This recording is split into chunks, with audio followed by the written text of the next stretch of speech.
go. Hey, it's Beater Rolls again. What's happening?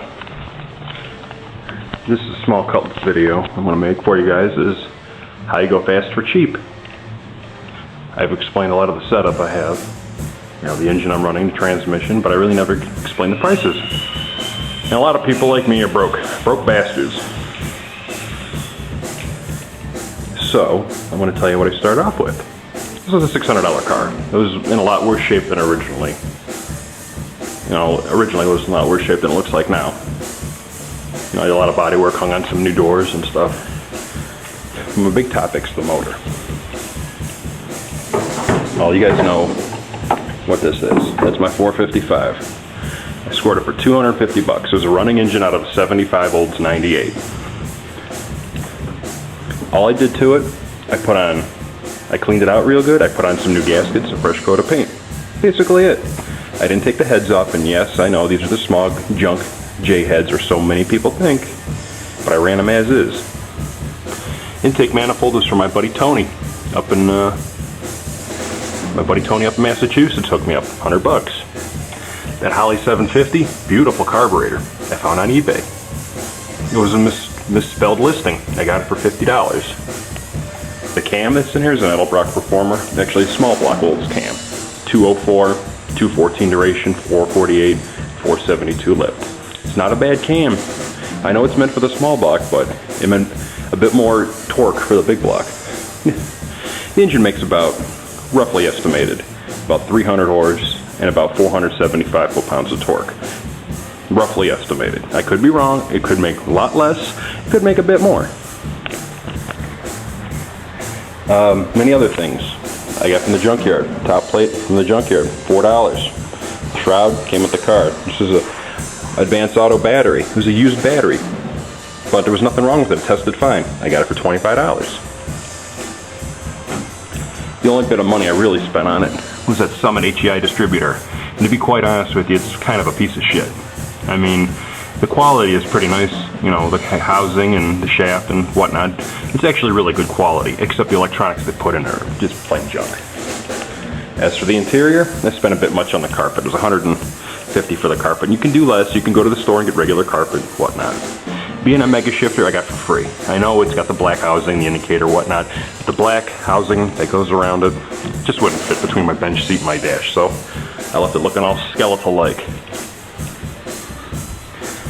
The rims, these are 15 by 7 Olds rally rims in the back.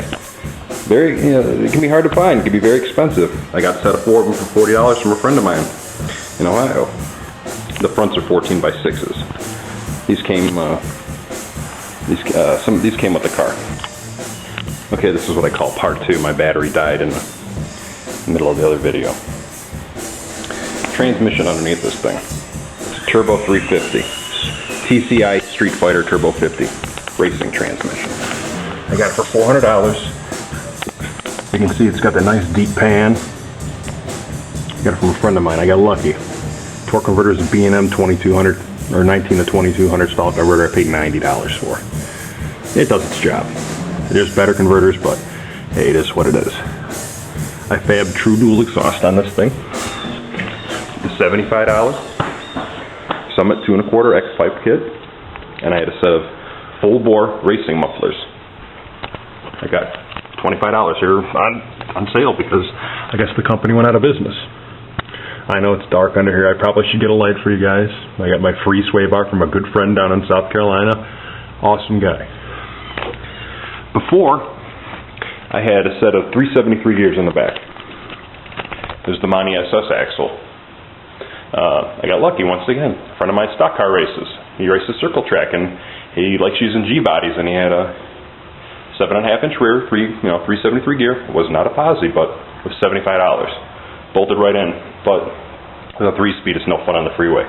So from the same guy, I got 241 axle. I'm going to pull the gears out and put a set of 308s in it, because even with the big block, and even though it's got a smaller cam in it, out of the hole, it's not that great. Back to the motor. Okay.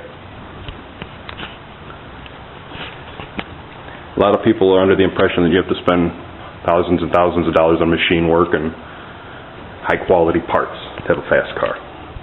Simple solution. This was a granny car. It was V6 originally. AC delete. No air conditioning. Car weight with the V6 about 3,250. Probably weighs about 3,500 pounds now. I could be wrong. Like I said, I have not had it weighed. This is just rough estimates.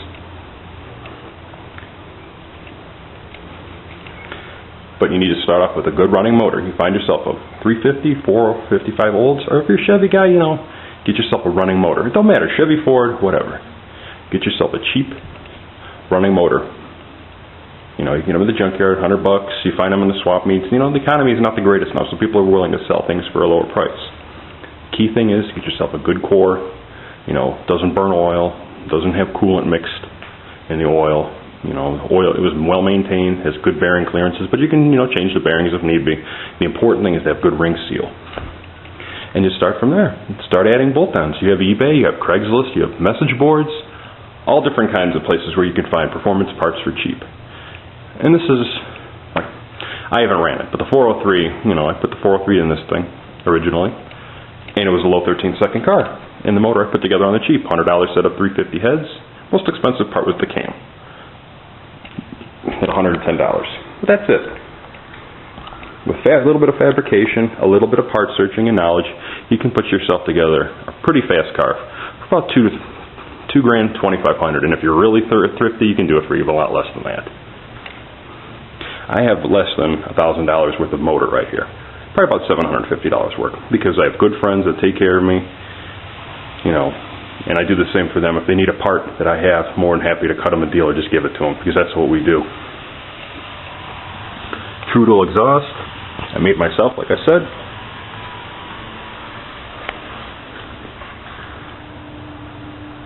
I like to put headers on it.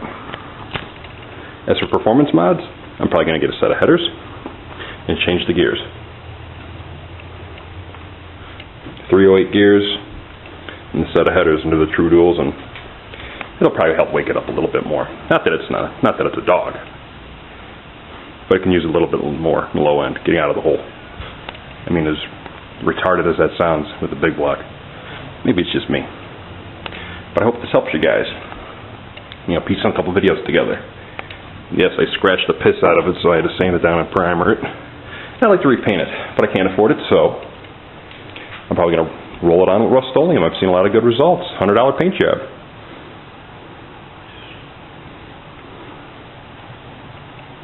The most important thing is you find yourself a good, clean shell for a couple $100 with a solid frame, solid floors. If you live on the Rust Belt, it's a little harder to do. Hope you guys like this video. Any questions, message me, email me. You guys can go fast or cheap. The biggest key to it is find the lightest car possible, rear-wheel drive, and stick the biggest motor you can find into it. And that's simple. Thanks for watching, guys. I'll talk to you soon.